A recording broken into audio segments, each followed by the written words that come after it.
Good day and welcome to another episode of In the Spotlight. I'm Superintendent Michael Richard, and today I'm very pleased to be joined by a special education teacher here at West Springfield High School, Miss Amy Pasterczyk. Welcome to the show, Amy. Good morning. So let's just get the audience acquainted with you a little bit. Tell me, where are you from, Amy? Where'd you grow up? Where'd you go to school? And when did you join the West Springfield Public Schools? Okay. I grew up in Palmer, and I lived in Palmer for 25 years, and I've lived in Chicopee for the last 25 years. That makes you a cool 26 or 27 years old. Oh, yeah. Perfect. And I got into special education after I originally started in finance. So I went to Nichols College and I got my bachelor's degree in business, majoring in marketing and finance. And then when my son was in kindergarten, I went back to school and I got my degree in special education. And I got my CAGS in reading administration. So I joined West Springfield 19 years ago, and then and I actually started in the food lab, and then I was there for 3 years, and then I left and I went to Chicopee Public Schools to teach reading, and didn't really enjoy that too much. It was elementary school. I'm more of a high school type of person, and I came back 3 years later, and I have been at West Springfield High School since. Very good, very good. So you're you're running Terrier Cafe right now, Yes. Which is an outstanding program. Tell the audience at home a little bit about that program and what you do with the students and the staff in Terrier Cafe. Well, about 5 years ago, I was approached by Maria Silvestri asking me to revamp the program. So I wanted to make the program more like a restaurant to prepare kids for transition to the real world. So what we do is we serve meals, breakfast and lunches, 4 days a week to the staff, and I prepare the kids in restaurant and vocational skills. So we work in a wide array of things. We work as far as ServSafe certification. So they don't actually take the certification test, but they know all the knowledge behind the ServSafe. So they are completely prepared to work in a restaurant. We also work on customer service. We work on all the commercial equipment within the kitchen. We have just recently added a horticultural component to the program, so it's seed to table. So the kids, they just get an extreme amount of skills from the program. And experiences. It's pretty impressive. Yeah. And so when we moved into this building from the old high school, you really were blessed with a fresh start in terms of the commercial equipment that Yes. you just mentioned a minute ago, and the dining area, and some things that really set that program apart. And you just mentioned sort of the seed to table. You've got some grow lights going in there, and I know when you go in you can see those things blossoming, and it's pretty impressive. How has the curriculum evolved? So when you were asked to revamp the program and really to bring some rigor, some consistency, and some greater degree of accountability for the students, how has that curriculum changed since you've taken the program over again? Right. Well, when I first took the program over, the old program, they used to serve lunches approximately once a week. And it was more of a daily living skills type of program. So it was more independent living. So what I did was I took that curriculum and I brought it to the next level. So now the students, they're expected, I have really high expectations for them, and they're expected to work as if they were in a real restaurant or retail setting. We do everything from scratch. So the curriculum, we take the functional math and the functional English, and we roll that in along with the transition skills.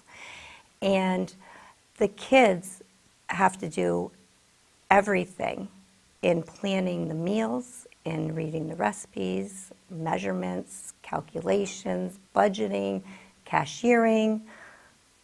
It's Soup to nuts. It's so involved. They are doing everything. Yeah, and the beauty of it is we also bring self-determination into it, because the kids, at the beginning of the year, I make them try each station for at least 2 weeks. And the kids determine what their strengths are as well as what they like, what they don't really like, and we go from there.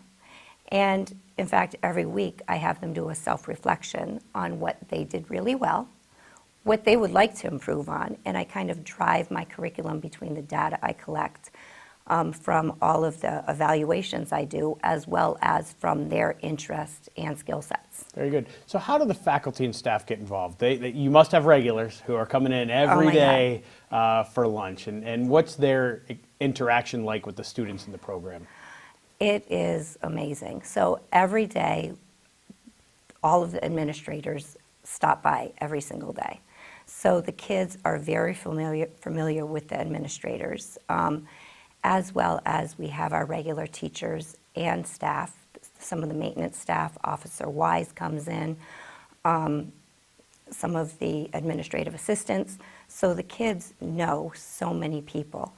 And I have seen the students blossom because we do have students with cognitive delays and that are on the autism spectrum that when they originally started with me, their communication with other people was basically null. And now these kids, they shine when certain people come into the restaurant and they greet them and they talk to them, they have conversations with them. And I mean, teachers are excited about it. Parents are excited to see how much their kids have blossomed. Yeah. Yeah. It's pretty impressive. So on that note, Amy, is there a success story that you could relate? Is there, a student that you really saw a huge transformation? I'll leave it open-ended to you, but tell me about it because I think it's really important to know how that program that you run supports student development. Yes. I have one student. He started with me as an elective because the way that the program works is the freshmen and sophomores, they're required to do the MCAS alternative assessments. But if they would like, they can take my class as an elective their sophomore year. And he started with me, and he was pretty much nonverbal as far as communicating with other people. He would, just utter 1 and 2 words to other people, be very tentative about greeting people, very unsure of himself. His self-confidence was really low. And the first year, it took him from September all the way until January to learn how to do the drink station during lunch by himself completely independently. And the teachers that came in were so supportive of him and so patient with him. And once he accomplished that, he was so proud of himself. And he started saying, I am amazing. And he learned the regular customers, learned what they had to drink, and from there it just took off.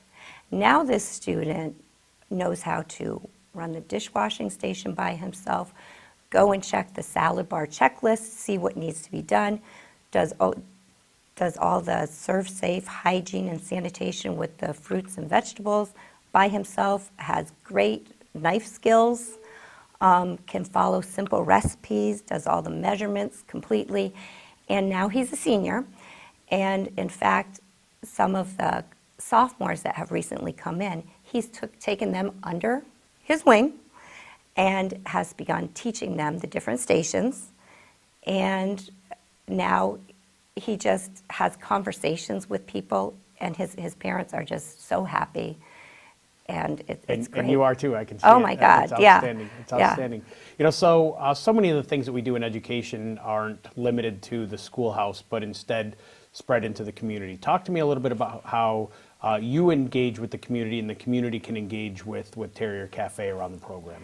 Well, currently we go on a Big Y field trip every other week, and the students have come to know the employees at Big Y, and it familiarizes them with the grocery store and just helps, transfers those communication skills as well as budgeting skills to the local grocery store. And it's great. The students are excited. The employees at Big Y are excited.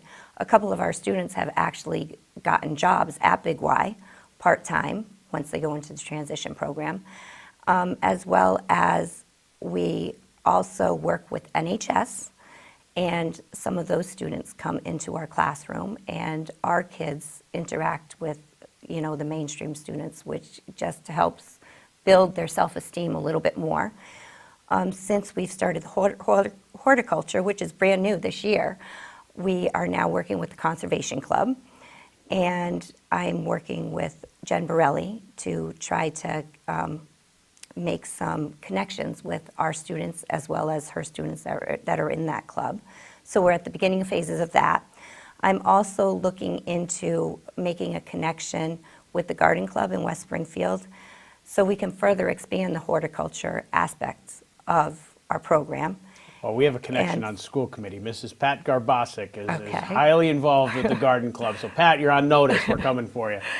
And I've also reached out to Home Depot, so that way we can also do a field trip to, again, just kind of supplement the horticulture program as well. And the mayor comes in on a regular basis to get lunches and sometimes breakfasts.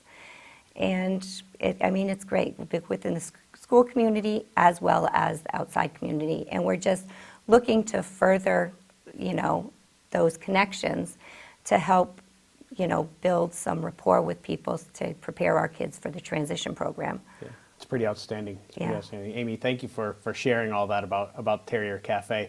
So, tradition on this program is Yeah. that there's a final question, and that is you get an opportunity to nominate somebody to sit in the seat where you are today. So Right. have you had a chance to think about who that might be? I have thought about it, and there's so many people that come into the Terrier Cafe and that are just great connections for our students. So I'm going to pick somebody that is a regular in Terrier Cafe and our students love, and that would be Officer Wise. All right, so Officer Wise Yes. is on notice that Yes. he's going to have an opportunity to sit here and chat, and I know the kids really enjoy his connection, the connections that he's made with them. So thank you, Amy. It's been an absolute pleasure to be joined by Miss Amy Pasterczyk today. Again, Amy is in charge of running Terrier Cafe here at West Springfield High School, a great program servicing great students and making a real difference in the lives of so many people here in the West Springfield community. Thank you very much for joining us, and I look forward to seeing you again.